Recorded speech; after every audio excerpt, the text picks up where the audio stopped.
morning and welcome to our weekly Tourismus Namibia show. With me in the studio this morning again, you see, is Chloe Deur, obviously writing for Tourismus Namibia. My name is Frank Steffen. Allgemeine Zeitung is where I do my work and obviously at Tourismus Namibia. Welcome, Chloe. Thank you, Frank.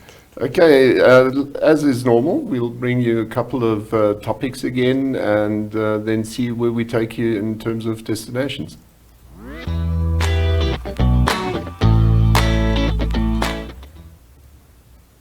Welcome back. Yeah. Interesting, this week we had the Minister of Tourism. He presented his budget. And so what is interesting really is that he remarked that it was the fastest growing sector at one stage, but unfortunately has been hit the hardest by the coronavirus, which we, I suppose, know by now.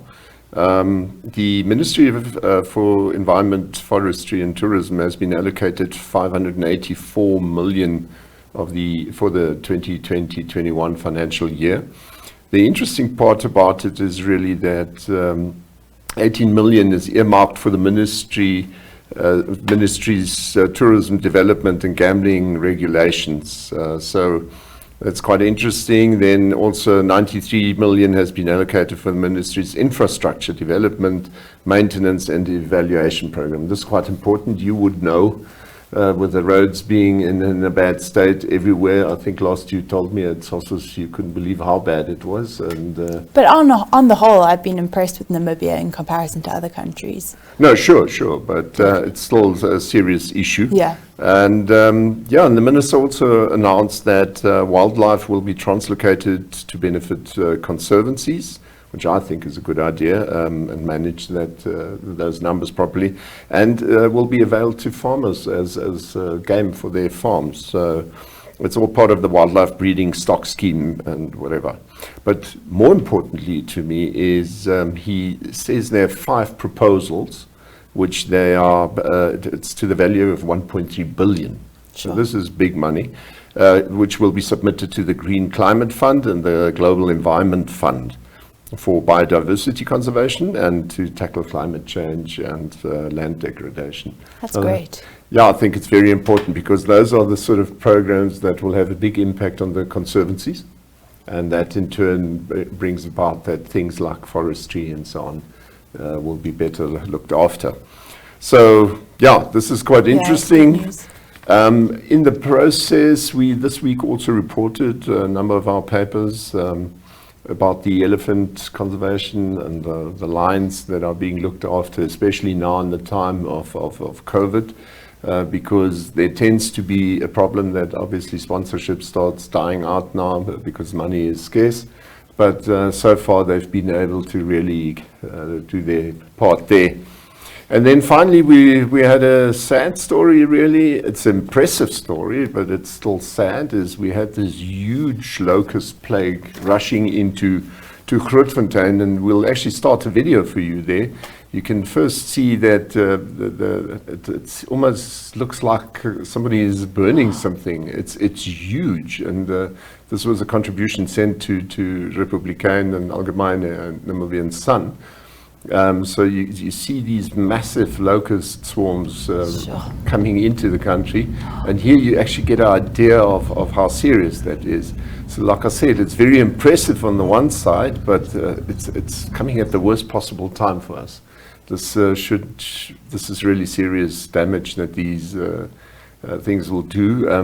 I remember we wrote about it a few months ago in the papers because it was supposed to come from Botswana into Zambezi, okay, and then we were told, but it's all under control. Sure. So I don't know where these ones come from now, but this is a serious problem because in those numbers, it's a huge problem. I thought it was bad in Windhoek, and I mean, if I counted 10, it was. I've never seen something like that. No, these things literally, they graze off the grass in no time. So this is serious, yeah. Yeah, and that's the end of our topics. So with that, we already come to destinations.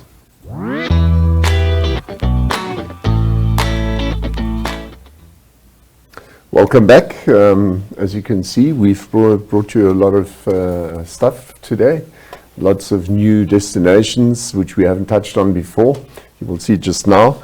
You wanted to talk about Desert Grace, the Gondwana Lodge. Yeah, actually one of my favorite lodges to date. I mean, Gondwana has a way with making each lodge have a different personality, and this one is one of the most memorable I've ever been to. It's, you know, nestled in the solitaire surroundings, which are already hues of pink and very saturated coloring, and it's just so quirky and Instagrammable how you have a fridge full of iced tea in the middle of nowhere, and, you know, just their signage, for fuck's sake, slow down. It's just, you know, they've got such a sense of humor. I'd actually love to know who comes up with it all. But there you can see actually the lodge was built with the surrounding sands mixed with concrete and shards of glass, which was recycled. And at night, when the lights shine, it actually picks up the glass, so it mirrors the canopy of stars that are already overhead. But the attention to detail at this lodge is honestly unlike anywhere I've been to before. It's contemporary. It's new. I mean, the one night in Namibia bar, everything about it is just, they've thought about every single element. And this is the arch, and that's actually the center of the entire lodge, and it symbolizes the harmony of elements. So, and that's exactly what the lodge itself is all about. I mean, it's very arty as well then. It's built so sensitively into the environment that you wouldn't even see it from a distance, but you cannot forget it once you've been inside. And here you can see on one of the sundowner trips, the colors that they've used. The Naukluft Mountains in the back there just now, The colors that they've used make so much sense when you see the surroundings at night. I mean, the hues of pink that you see are just, honestly, it is 60 kilometers from the Cesarium gate, so you are able to go and see it, but you'll have to wake up very early to get there, you know, before the crowds. But you almost don't need to leave the park itself. I mean, it's Gondwana's private preserve, and it's got solidified dunes, it's got small game. I mean, you don't want to leave. Here you can see how they've incorporated the hues of pink in such a quirky, sophisticated way. I actually think Fox and Bowen, retro style as well, no? with the fridge and the Narvis radio. It's really unbelievable. I cannot wait to go back. And each room has a plunge pool, which is actually quite unique when it comes to this sort of thing. And so you can spend your entire day literally lavishing in the pool, and I suppose game walks around there, and you can all around you. It's a very, very special highlight, I think, to include on a trip. To solitaire. Actually, and one automatically always accepts that it's got to be camping. I think at this stage, probably for all of the Namibians, it's worthwhile actually going to these places as well, because now it's not overrun. We actually have all the place and time we have. But actually, funnily enough, I visited just before COVID lockdown, and the rooms themselves are all very well dispersed, so you're not on top of everyone either. And so I would say that you could go and self-isolate there for the rest of your life and be very happy. Okay, well, maybe we should talk to Gondwana about that. And so then onto the Kgalagadi, which, as you can hear, I'm not very good at saying, but anyway, it's still one of my favorite places, and as soon as borders open, I would love to go back. It's very special, you know, and unique even in its landscapes, you know, lots of dry riverbeds. You can go in a sedan, but as you can see there, sandy, we had to help quite a few. But I mean, it's as long as you stick to the main roads, I think you can get away with it, because the game sightings that you are able to see if you take it slow, go to the watering holes at the right time of day. You should still be able to see a lot. I think so. I think don't always feel as though you need a 4x4 to experience it, but certainly when you go to the wilderness campsites, you can't not have a 4x4. I think what needs to be said in that regard is you've got to have a car which has a bit more height. And it doesn't always have to be a 4x4. If you release a bit of pressure on your tires, you should be able to make most of these roads. This is obviously the old Kalahari Gemsbok Park on the South African side, and on our side it's Kalahari. So this is as you go down to Tweerivier and from from Kalahari's side on the Namibian border, I'd say. It is a border crossing, so Yeah. you have to keep in mind that the gates shut at 4 o'clock, which is something I learned. I was actually 2 minutes late and ended up having to camp outside of the park itself because you are crossing a border. That's in Matamata now. Yeah, when I first arrived. But once you're inside, it's the distances, when you look at the map, don't seem very far, but you have to actually, don't leave after 12 o'clock every day, because it does take you far longer than you realize, because you are driving slowly because you want to be game viewing, and you are spending extended time at watering holes. So you really have to keep an eye on the clock, because they're very strict. If you're late, it's not. They don't make they exceptions. They don't make exceptions. Yeah. But on the whole, it is a fantastic place for families to go. For photographers certainly, but bring your zoom lenses and binoculars. But some of the sightings that you're able to see there are very special. And these are the black man lines, Kalahari lines. Yes, yeah? I think I saw some beautiful sightings of the black men. I think they were young, so you couldn't quite see they didn't have their that beard mane. yet, yeah. But beautiful sighting. It was actually quite exciting to see lions not just lazing around, because sometimes it can be quite boring to sit and watch all day when they're just lying down. But they were on the move. But this is Nosip, and Nosip actually was a highlight for me, just because it has its own private water hole. So in the afternoons, you are able to sit in the hide and predators come and all sorts of things. Which is nice, because you don't always want to drive around. It's nice to laze at a place once in a while and just sort of prepare for the next day when you drive again. Exactly. But the stars at night are just unreal. So I would say, and it's also what's wonderful about the park is that it's actually nice all times of year. Yeah. There isn't a specific time that is beautiful. So and it's not that overrun. It's not. School holidays in South Africa and Namibia, I would say it's probably the fullest. Yeah. But I mean, there's a charm of every season. So. Yeah. And then you wanted to tell us about the Kingfisher Bar this time. Another very memorable experience. I'm always looking for Instagram-worthy locations, but this is part of Turanga Safari Lodge, which is quite close to Rundu. And they have a bar that's literally on the backwaters of the Kavango, and it's so beautiful. Because actually the locals and the local communities in the area, they live so close, but they also work with the lodge. So so they are fishing and going about their daily life, which makes the whole experience so much more romantic. But I can't authentic. Yeah.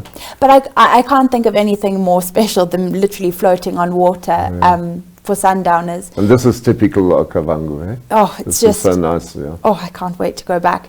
But actually, also the sunsets and sunrises from their location. I took a sunrise bird viewing boat ride, and you can see here how, I mean, it gets more and more magical as the sun starts to rise, and the bird sightings are actually unbelievable.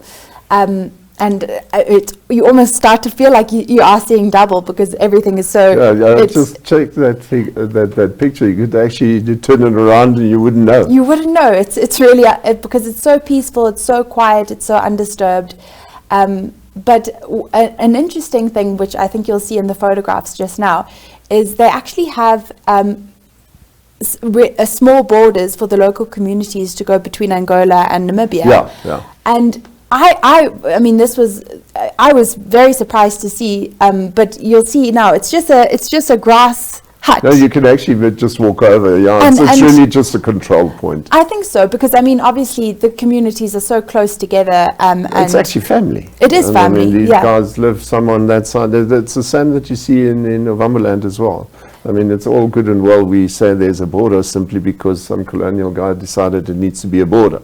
But this is actually not a border for these people. This is where they stay. This is where they live. And schooling as well. I think they go between the two. Yeah. But I would say there you can see that's one of the borders. And best.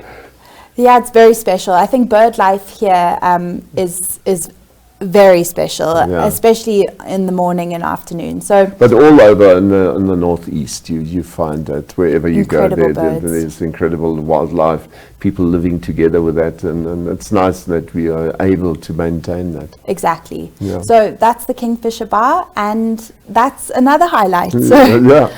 No, good stuff. Yeah, that obviously then brings us to the end of our show today. Unfortunately, we don't have an interview. I was trying to get a hold of the Minister of Environment and Tourism.